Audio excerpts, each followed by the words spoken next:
आता आपल्याला वाटत असेल की आपण कुठेतरी परदेशात आलो, कारण माझ्या मागे दिसतं एवढा मोठं लोखंडी काहीतरी आहे. तर परदेशात वगैरे काही नाही, हे वास्तू आहे सांगलीतली आणि या सांगलीकरांच्या मालकीचीच. सांगली मिरज कुपवाड शहर महानगरपालिकेच्या या हद्दीमध्ये पूर्वी 6 गल्ल्या होत्या आणि जेव्हा 6 गल्ल्या होत्या, 6 गल्ल्याला पाणी पुरवठा व्हावा म्हणून या ठिकाणी ब्रिटिशांनी पाणी पुरवठ्यासाठी ही टाकी बांधली. ही टाकी अतिशय भव्य दिव्य उंच आहे. ही पूर्णपणे मेटलमध्ये, लोखंडामध्ये, कुठल्याही ठिकाणी त्याला गंज वगैरे काही लागलेला नाही. त्याला अजूनपर्यंत कोण रंगवू शकलं नाही, कोणी काही करू शकलं नाही, कारण त्या ठिकाणी कोणाला जाताच येत नाहीये. आता त्यानंतर ह्या टाकीच्या नंतर कितीतरी टाक्या या सांगली महापालिकेनं अगर नगरपालिकेला बांधल्या आणि त्या कालबाह्य सुद्धा होऊन गेल्या, पण ही टाकी मात्र अजून डोलात उभा आहे.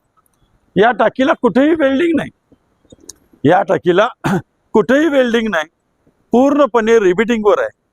तुम्हाला मी बाजूच्या फोटोमध्ये सुद्धा रिपीटिंग दाखवतोय. तर हे रिपीटिंगमध्ये चालणारी ही टाकी हे कित्येक वर्ष झाली, आम्ही लहान असल्यापासून किंवा आमच्या जन्माच्या पूर्वीपासून ही उभा आहे.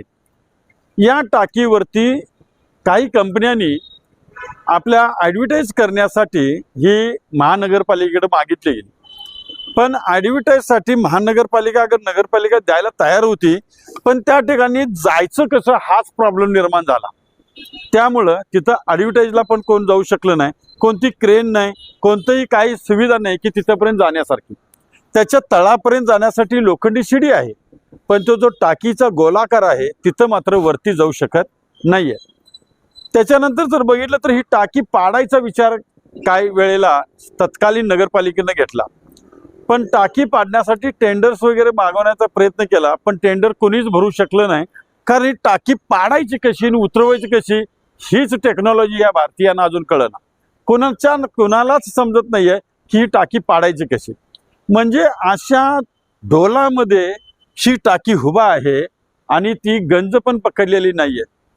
तर आज या माझ्या व्हिडिओच्या माध्यमातून, रोज एक नवीन विषयाच्या माध्यमातून, ही एक अँटिक पीस म्हणून या सांगली शहरामध्ये उभा आहे आणि या अँटिक पीसला खऱ्या अर्थानं जनतेला बघायला सुद्धा मिळत नाही, कारण चारी बाजूने सगळं घाण करून टाकली.